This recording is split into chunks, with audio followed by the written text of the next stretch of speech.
ஓம் சாந்தி. சகார் காலங்களில் தந்தை பிரம்மா எவ்வாறு ஜக்கியத்தை பராமரித்தார் என்று பலரின் அனுபவ கதைகளை அறிந்திருப்போம். இன்று அவ்யக்த பிரம்மாவுடன் தனது சூட்ச்ம பராமரிப்பின் அனுபவங்களை பகிர்ந்து கொள்கின்றார் சகோதரி பிரகலதா அவர்கள். ஓம் சாந்தி. எனது பேர் பிரகலதா.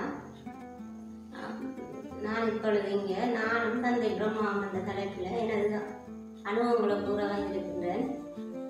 அந்த ஞானத்துக்குள்ள 15 வருஷம் ஆகுது. அதுக்கு முன்னாடி பக்தியில் இருந்தேன். சிறு வயதுல இருந்தே எனக்கு 14 வயதில் பெற்றோர்கள் இழந்துட்டேன். அப்ப இருந்து அதாவது எனக்கு தாயும் தந்தையும் சிவனை வழிபட்டு வந்தேன் நான். அதுக்கு பிறகு படித்து வேலை எடுத்து வாழ்க்கையில் இறங்கி ஞானத்துக்குள்ள வரும் வரைக்கும் அதாவது அம்மா அப்பா சிவன் நினைச்சி வழிபட்டு வந்தது. ஆனால் வந்தும் முழுமையான பெறுவதும் கிடைக்கல. ஆனால் அவற்றை தொடர்பு கொண்டு இருந்து கொண்டு வந்தது. ஆனால் என்னென்று தெரியாது, ஒரு கஷ்டமான நிலைமைகள் வரும்போது எனக்கு ஒரு ஆள் கனவுல கதைப்பார். அதாவது வேற வழியாக்கள் நிறைய வருவாங்க. அதில் ஒரு வெள்ளை உடுப்பு போட்ட ஒரு ஆள் வருவார். அவன் கதைக்கிற நேரத்தில் நானும் அவருக்கு அருகில் போவேன். அப்போ கதைச்சிட்டு காலையில் விழித்தழுங்கினோடனே யோசிப்பேன், ஓ அப்பா சிவன் வந்திருக்காரான்னு சொல்லி நினைப்பேன். அப்போ சொல்லுவேன்.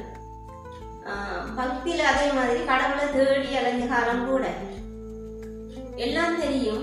அதாவது சமய நூல்கள் எல்லாம் படிச்சிருக்கேன், விரதங்கள் பிடிச்சிருக்கேன். எவ்வாறு அந்த தந்தையை நினைக்கிறன்ற மட்டும் எனக்கு தெரியல. அப்போ பிரம்மகுமாரிகள் என்ற அமைப்பு அங்கே வந்தபோது, எங்களோட ஊருக்கு வந்தபோதும் நான் போகல, மற்றவர்கள் போய் அது சம்பந்தமான அறிவை பெற்றிருந்தாங்க. அப்போ நான் அவங்கள்ட்ட வினவினேன், எவ்வாறு சிவனை நினைக்கிறது என்று சொல்லி. அப்போ அவங்க சொன்னாங்க சில அனுபவங்கள் இப்படித்தானண்டு.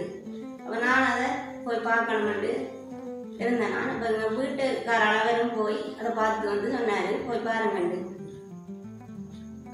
அதுக்கு முதல் நான் அந்த பட்டினத்தடிகள் அவருடைய புத்தகத்தை வாசிக்க நான் வாசித்து எல்லாம் முடிச்சு கடைசியாக குருவை தேடுங்கள் இப்போ செல்லும் வருவார் என்று இருந்தது. அதை வாசி கூட எனக்கு சந்தோஷமா இருந்தது. அப்போ நான் சொன்னேன், நான் உங்களோட வீட்டுக்காராண்ட குருவை தேடுங்கள் எப்போ செல்லும் ஒருவர் வருவார் என்று இருக்குதுன்னு சொல்லி சந்தோஷமா இருந்துச்சு. அதை வாசித்து முடிச்சு ஒரு கிழமையால இந்த அமைப்பு எங்களோட ஊருக்கு வந்தது. அப்போ போய் நான் அவங்கள்ட்ட கற்றுக்கொண்டேன். எப்படி கற்றுக்கொண்டதன் பின்ன இப்படித்தான் கடவுளை நினைக்கிறோன்ற ஒரு வழிபாடு வந்துச்சுது. கருத்து அறிஞ்சு கொண்டேன். அதே வேளையில் எனக்கு ஒரு பிரச்சனை, எனக்கு ஒரு கஷ்டங்கள் வார நேரத்தில் ஏற்கனவே இதான் சிவன் என்றது இல்லை இதான் பிரம்மான்றது தெரியாது. ஆனால் கஷ்டங்கள் பிரச்சனைகள் வார நேரத்தில் கனவுலேயோ சரி காட்சியிலேயோ சரி நிறைய பேர் வருவாங்க. வரக்குள்ள அதில் ஒரு பெரிய ஒரு ஆள் வருவார், வெள்ளை ஆடை அணிந்தவர். அப்போ எனக்கு அந்த கஷ்டம் துன்ப நேரத்துலையும் நான் என்ன செய்யணும்டா, கனவுலையோ அவர் பக்கத்தில் ஓடி போய் நிற்பேன். நின்றுது. அப்போ காலையில் நின்னோடனே எனக்கு ஞாபகம் வரும், நம்மளை சிவன் அப்பா வந்திருக்காரு அப்படின்னு சொல்லி. என்ன கஷ்டம் அடைஞ்சது தான், பிள்ளைக்கு வருத்தம், மனம் பாதிப்பா, குடும்பத்தில் எதுவும் பிரச்சனை பாதிப்பா என்று சொன்னாலும் எனக்கு கனவுல ஓடி கதைப்பார். அப்போ நானும் யோசிப்பேன், சிவன் அப்பா வந்திருக்காருன்னு சொல்லி. ஆனால் ஞானத்துக்குள்ள வந்த பிறகும் அதே மாதிரி சில பிரச்சனைகள், வேலை தளத்தில் பிரச்சனைகள், அதே மாதிரி குடும்பத்திலையும் ஒரு பெரிய பிரச்சனை ஒன்று நடந்தது. அதுலேயும் எனக்கு முடிவெடுக்கிற பிரச்சனைகள் அதெல்லாம் கடும் சிக்கலாக இருந்துச்சுது. அப்போ நான் சிவனை நினைச்சிட்டு படுத்துட்டேன். ஆனால் முடிவெடுக்கல ஆகட்டும். அப்போ பிரம்ம பாவம் வாராரு, கூட்டிட்டு போறாரு. நான் பின்னால போய் முக்கியமான இடத்த போய், அதாவது போலீஸ் ஸ்டேஷன் போய் ஒரு அந்த இதில் புக்கில் சைன் வச்சு போட்டு அவர் போகிறாரு. நான் பின்னால் போகிறேன். அப்போ பிழைக்க போகுதுண்டு. அதே மாதிரி நானும் அங்கே போய் அந்த பிரச்சனை சம்மந்தமாகலாம் போய் பேசலாம் முடிக்கி. ஆனால் அங்கேயும் போனேன், ஒரு வார்த்தை கூட எனக்கு அவங்களால ஒரு வார்த்தையும் கேட்கல. அந்த பிரச்சனை சம்மந்தமாக ஒரு வார்த்தையும் கேட்கல எனக்கு. அந்த பிரச்சனை நான் நினைச்ச மாதிரியே முடிஞ்சுது. அப்போ அதான் அந்த கனவுல வந்து கூட்டிட்டு போனது தந்தை பிரம்மா. அதே மாதிரி இக்கட்டான சூழ்நிலையில நிற்கக்குள்ள அவர் பக்கத்துல வருவாரு, நானும் பக்கத்துல போய் நிற்பேன்.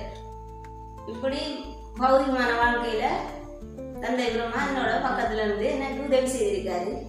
அது மாதிரி வேலைத்தளத்திலையும் பிரச்சனை சிக்கல் வரக்குள்ள பாவானுக்கு பேசாம அப்படியே போயிருப்பேன்.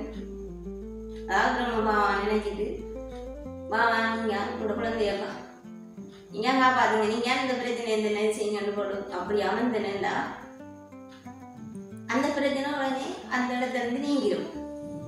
பிரச்சனை வாரம் தெரியாது, போறது தெரியாது, எல்லாம் சோழாயிடும். அதே மாதிரி நாங்கள் வெளியூர் போறதுக்கும் லீவ் எடுக்க போறேன். அந்த அது சம்பந்தமாக ஒரு பிரச்சனையில போய் கொண்டு வந்தது. லீவ் இல்லைன்னு தாங்க. ஆனா பாபா நினைச்சிட்டு 3 நாள் தான் போனேன். அந்த லீவுக்காக 3 நாள் போனான் பெரிய இடத்துக்கு. பாபா நினைச்சிட்டு போனோம். ஒரு கேள்வி 11 உடனே தூக்கி அந்த லீவ் லெட்டரில் சைன் அப் பண்ணி உடனே எங்களுக்கு அனுமதி இருந்தாங்க.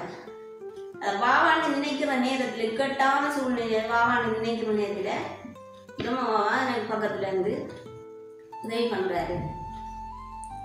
அதாவது சிறிய வயதுல இருந்து இன்று வரைக்கும் பிரம்மாவா சிவதந்தை தனக்குள்ள வந்த போது தன்னை சொத்து பத்து உறவுகள் எல்லாம் அர்ப்பணிச்சு சிவதந்தைக்காக அவர் வந்தார். பல பிரச்சனைகள், பல சிக்கல்கள், அவமானங்கள் எல்லாம் ஏற்று அவர் இந்த பிரம்மகுமாரிகள் அமைப்பை தோற்றுவிச்சு உலகம் ஃபுல்லாகவும் இன்று கதைக்கக்கூடிய அளவுக்கு, நிலைத்து நிற்கக்கூடிய அளவுக்கு பேரிடம் வருகிறது.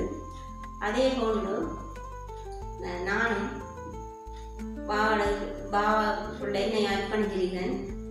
அது மட்டும் இல்லாமல் பாபா எவ்வாறு கடைசி வரைக்கும் என்ன அவமானங்கள் வந்தாலும் தன்னை நிலைநிறுத்தி கொண்டாரோ, அதே மாதிரி அதாவது தன்னை சக்திசாலியாகவும் உலக சேவையாளராகவும் ஈடுபடுத்திக் கொண்டாரோ, அதே மாதிரி நானும் பாபாவை கொண்டு என்ன பிரச்சனைகள், என்ன கஷ்டங்கள் என்ன வந்தாலும் என்னையும் அதுக்குள்ள ஈடுபடுத்தி அவரை போல நானும் சக்திசாலியாக அவரும் என்று நினைச்சிருக்கேன். ஓம் சாமி.